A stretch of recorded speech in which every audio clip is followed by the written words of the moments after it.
Hi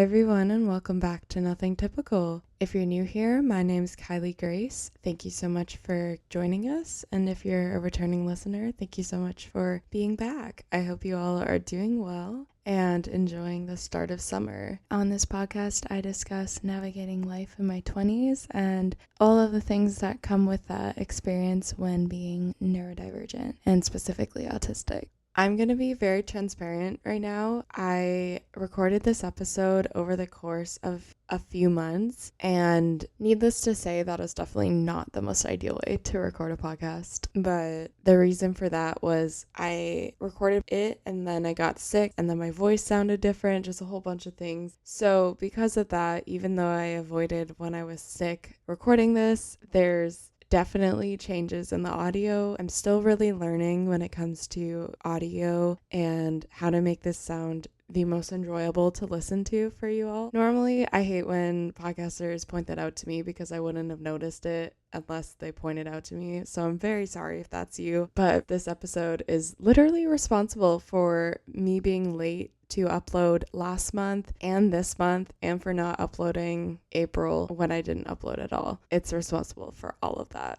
So I don't think it's worth scrapping because I do think this is a very important conversation. Bear with me if you can, but if not, I totally understand because shoddy audio gets to me too. So with that, thank you so much if you decide to continue to listen. I just got back home for this summer. I have been unpacking and decluttering and sorting out my room and just kind of refreshing my space and making sure that I know everything I have and that everything that I do have has a space and everything feels all nice and put together, because something that really helps me transition to different spaces is just feeling settled in the way of everything having its own space and knowing where everything is and not feeling like everything's cluttered. So I knew that that was going to be one of the first things I did when I moved back home. So I've worked away this week and I'm really happy with the progress I've made. So for today's topic, we're going to be discussing why I'm suddenly emphasizing the importance of meeting my sensory needs, especially when it comes to clothing, and also my journey trying to find things that do meet those, and some tips, some places I found that have some things that at least work for me in case they might work for you too. And I will be answering questions received via our Instagram at Nothing Typical Pod from a few listeners surrounding this subject. Let's get into it. If you're unfamiliar with sensory issues or you don't experience them yourself, this might be a little confusing without any context, so I'm just going to quickly explain what that is. I've linked below a website where part of this description is from, just so that it's a very clear-cut description, because I feel like I could ramble about this. So for people with sensory issues, and most often people who are hypersensitive to touch, sensory-friendly clothing respects the needs of the person by essentially being very comfortable in ways often not thought of. For example, for me, tagless clothing, seamless or as smooth as possible seams, so not those little jagged, rough edges. I don't know if you know what I'm talking about, but if you do, you know. And just an overall loose fit, especially for pants, but also pants that don't slide down even though they have a loose fit, because that in itself can also be overstimulating. I've been trying my best to only buy things that meet my needs sensory-wise, so it gets very challenging when fashion that I often gravitate towards doesn't fit those standards. For the longest time, I wasn't wearing what I would consider sensory-friendly clothing. It felt like almost a goal I should have to broaden what I can wear constantly. It wasn't until the pandemic where I was wearing pretty much whatever I wanted any given day. I would basically wear these same black athletic type jogger pants along with any comfortable t-shirt I had, because I found that those pants felt enough like real pants to signal to myself, hey, you need to still be productive, but also be comfy enough that I wanted to lounge around in the house all day in them while doing online school. It really was after when the restrictions started to lift more and more and life started to look like how it used to much more that I started going out more, and I realized a lot more sensory issues being very much more noticeable than they used to be. And I was getting really frustrated with myself. I was thinking that all of this quote unquote progress that I made, which is a very toxic way to look at that, felt like it was gone. And for the first little while, I just was really frustrated. I felt like I couldn't function in the way that I used to, and that I almost took a step back in my ability to wear certain things. And it took me a few years to realize that this is not a bad thing. It gets frustrating as heck, don't get me wrong, especially when we get into the part about trying to find clothing that actually lives up to these needs. But before the pandemic, when I was in high school, when I was in elementary school, like all that time, I would come home from the day and I would feel drained and overwhelmed. And I feel like one of the many factors that contributed to those feelings was genuinely the clothing I was choosing to wear.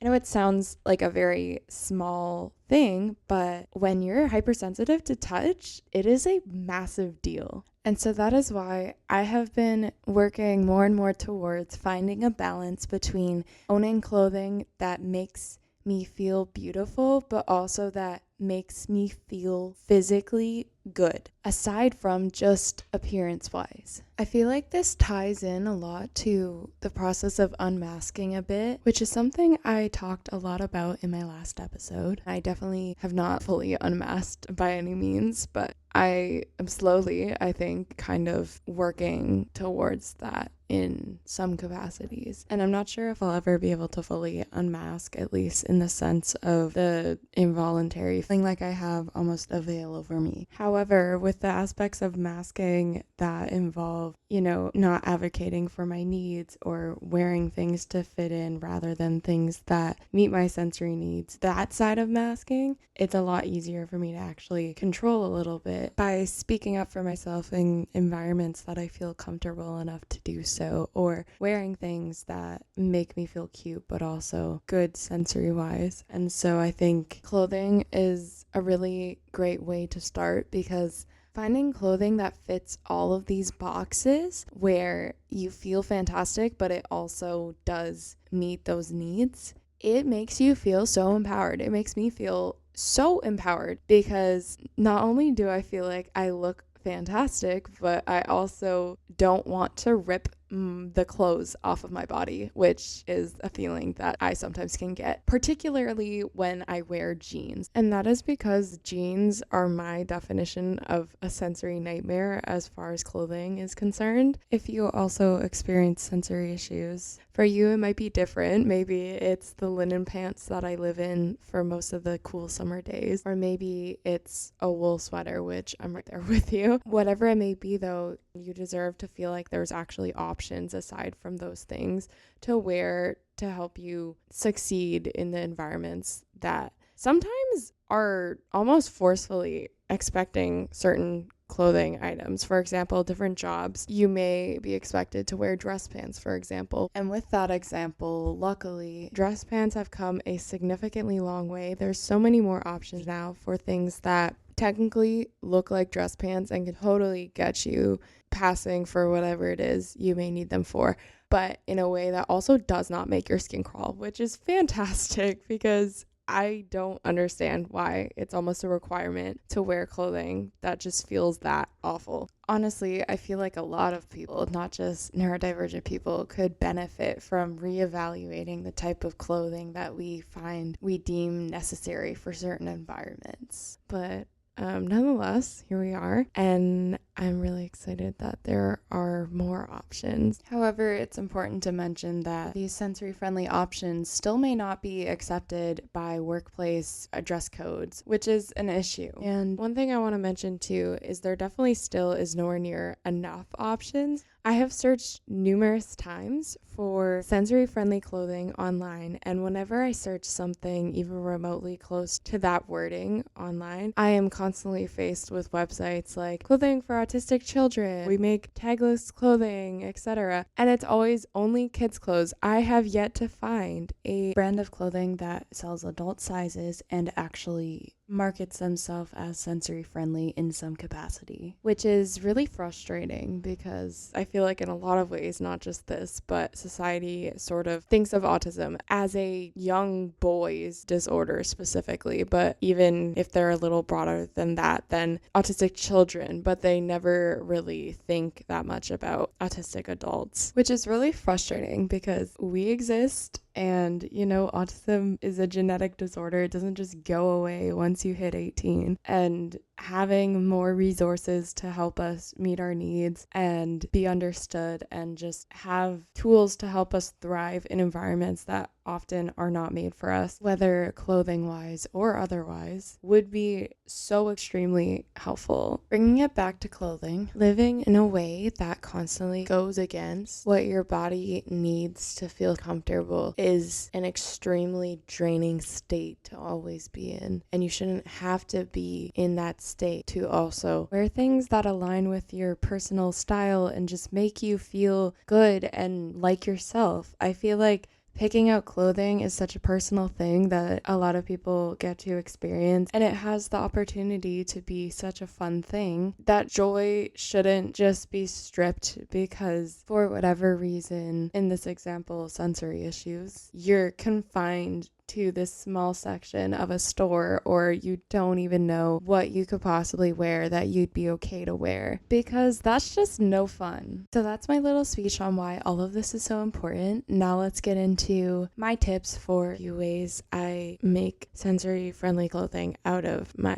average clothing from wherever. My number one tip is to get a seam ripper. If you have not heard of a seam ripper, it is essentially a small little pokey metal device. It's a sewing tool, and it's different from scissors because you're able to pull a tag slightly away from a piece of clothing and rip at the pieces of thread that is attaching the tag to the shirt rather than just cutting the tag and hoping that you're not going to make a hole in the shirt. This is so helpful for two reasons. One, because then I can obviously have tagless clothing on pieces that weren't necessarily tagless to start with. But two, seam rippers are usually very small. So I carry one in my purse, in my little bag of things that I need. There's some Advil and things like that. There's lip gloss. It's a bag of stuff that I keep in my purse that I know I'll want in every single bag that I take out with me somewhere, so that instead of having to remember all of those individual things, I can just throw that bag from one bag to another and I'm good to go. And in that bag is a seam ripper, because there are some times when I'm out and I've either forgotten that a sweater, for example, that I'm wearing has a tag on it that bothers me, and I'm out and I really just need to do something about it. This way I actually have the tools to be able to do something about it so that it's not a constant